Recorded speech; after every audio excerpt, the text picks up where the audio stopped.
Hey, this is about the Strong First, Simple, and Sinister program. Really good program set up on the idea of high frequency, low sets of failure. You really don't run a failure because you want this to be as repeatable as possible. You want to be able to do this and feel better at the end of the session than at the beginning. Be able to feel like you can easily come back and do this next day. The idea is that over the course of time, your body adjusts to it and you gain strength and you gain endurance. Mostly through the anti-glycolytic channel of hitting the real explosive energy system, having a longer break, and then letting your aerobic system recover you. So the workout is predominantly 3 portions. The beginning of it starts with a 3-part circuit that includes a squat, a shoulder mobility, and a hip activation. Then you're going to move into a second phase in which you work with a high-intensity repeat training. The difference between that and an interval training is that you really focus on a little bit longer rest period so that your intensity can stay as high as possible.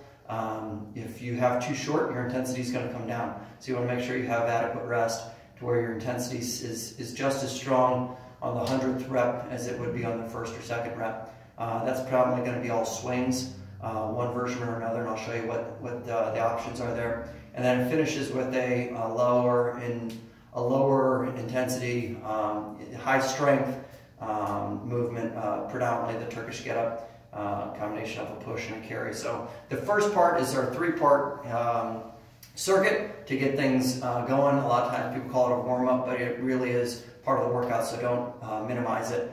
In terms of the shoulder activation, a couple different options. One is the halo. Hold the bell upside down by the horns, and you try to lock in your core and run the bell around your head. What it does is it opens up the shoulders by putting them under stress throughout a wider range of motion than most people are used to, and nice and slow and controlled, typically about 5 reps in each direction.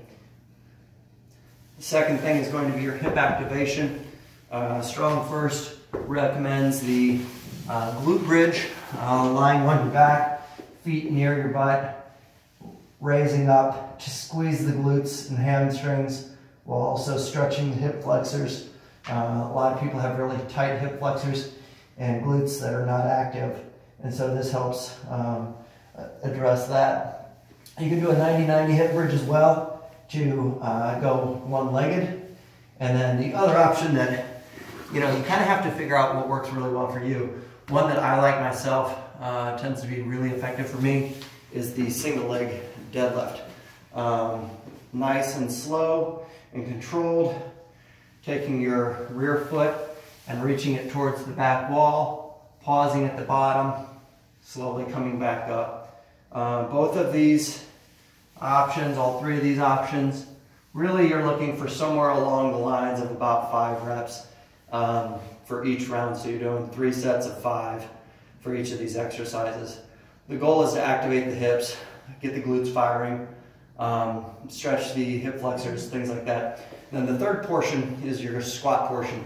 The main thing that you'll use here is the goblet squat, holding the bell right in front of your upper chest, neck area. Upper chest, probably a better way of putting it. Strong First recommends a prying goblet squat, in which you'll slowly descend to parallel or below, and at the bottom you can work some curls, you can shift your weight. Basically you can find the tight spots in your hips and try to stretch those out.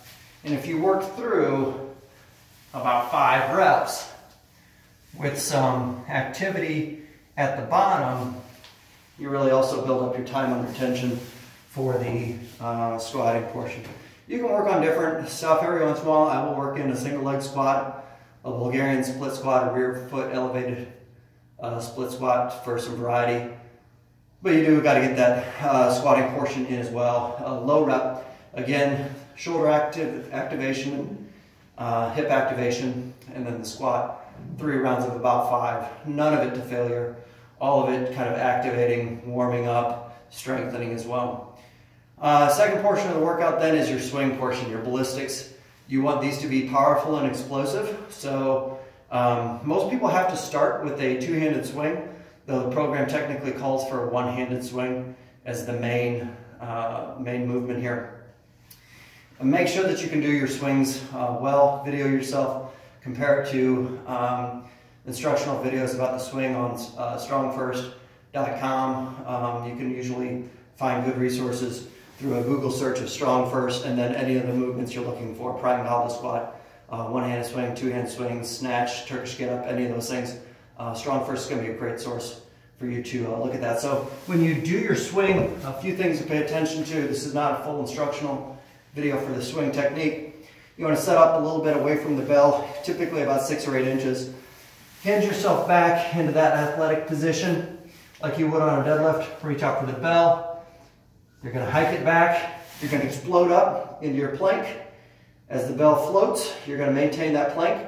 You're going to keep that plank staying locked in with your quads, glutes, and abs, locked in hard with your shoulders rolled back, kind of like squeezing between the shoulder blades to keep your shoulders packed into socket until those hands get low. That's when you're going to return to that hinge position and then explode back explosively to where the bell will float back up. Show you a couple of reps here.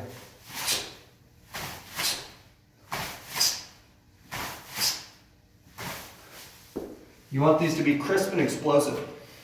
If it turns into a grind like a deadlift or an RDL, that's not what you're looking for. You want it to be explosive, all your work done in a fraction of a second. Just like that position where if you were going to jump, this is your jumping position. That is the same as your swing position. That's why the carryover becomes so good in terms of jumping in explosiveness and running, and the swing does so well at that.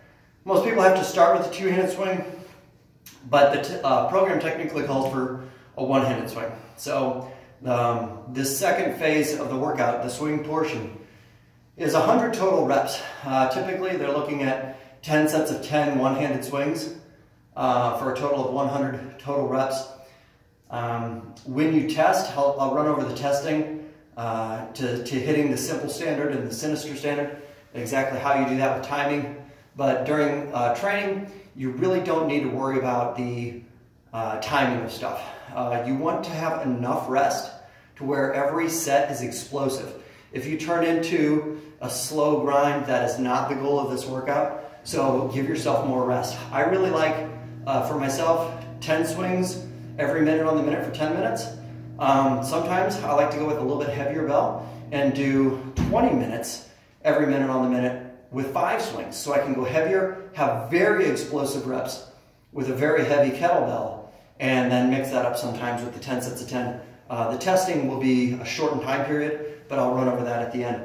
The one-handed swing should look very close to a two-handed swing, except you don't have another hand attached to it. So the setup portion should be the exact same.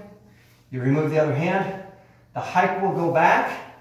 You will explode up the same way. You should not be having rotation. There's going to be an anti-rotation factor to the one-handed swing. The bell will float up. You will let the bell return while staying in the plank. You will sit deep into the hinge, explode up again. To show you a couple reps.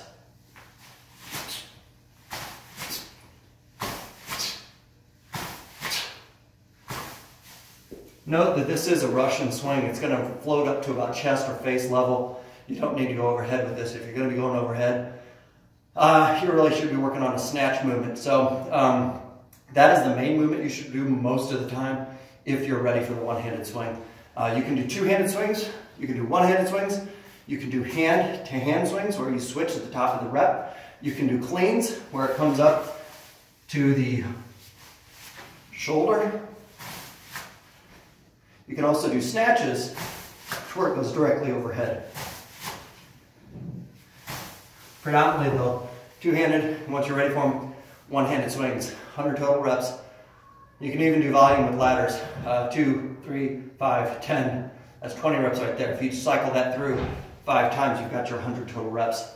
Third portion of the program is your grind portion. They typically use the Turkish get-up. When you do a Turkish get-up, it's a multi-step movement. To walk you through it real briefly, you will roll over, grab the bell, set up in a lockout position here. Same foot is elevated as the hand. The opposite hand, set it at your hip, and the upper arm will stay in place. That usually sets up a really good position for this hand. First movement is a roll to the elbow. Next movement is to the hand. Next movement is a bridge that brings the leg through. That was called a low sweep. They also have a high bridge option. Here it's basically a one-legged deadlift in which I contract the left hip. I now need to get to a lunge position. I prefer moving the foot this way. Many people will pivot on the back foot. Either way is acceptable. You step up in a lunge, then to return, you reverse lunge, pivot around, take the hand down to the leg, find out in front. One thing to check right here is look down and see that your foot, knee, and hand are in a straight line. That will ensure proper position. Bring the leg through to your butt. Go to the elbow. Go to the back. That's going to complete your Turkish get-up. In terms of testing, by the way, in training, that is 5 sets on the right, 5 on the left. Typically 1 right, 1 left, 1 right, 1 left for a total of 10 reps. Testing for simple and sinister, if you want to get the simple standard, what you have to do is time these things out. The beginning portion, phase 1 of the workout, the circuit of 3 things, you don't need to time that at all. But your swings and your get-ups do need to be timed. What you need to do for that is your 100 swings should be done every 30 seconds, 10 swings. So that's going to be 100 reps in 5 minutes. So the first to begin will be 10 swings on the right, 30 seconds later, 10 on the left, 10 on the right, 10 on the left for your 5 minutes to get your 100 swings in. And then you have a 1 minute break. And then you've got 10 minutes, every minute on the minute, 1 Turkish get-up on the right, the next minute, 1 Turkish get-up on the left. That's 10 total reps of Turkish get-ups. So the total timed workout will be 16 minutes. 5 minutes for these swings, 1 minute break, and then 10 minutes for your 10 Turkish get-ups. To hit the simple standard, you need to do that with the 70-pound kettlebell. If you want to do the Sinister standard, you need to move up to the 106-pound kettlebell. That's a 32 kilogram and the 48 kilogram. Both are very big accomplishments. If you're able to own the simple standard, do that time set, be able to do it any given day of the week, multiple times a week, where it's not a real test for you, you're not dying after finishing it, you probably have no real athletic or strength problems. It's a good thing to do. It's a great foundation. Give it a shot.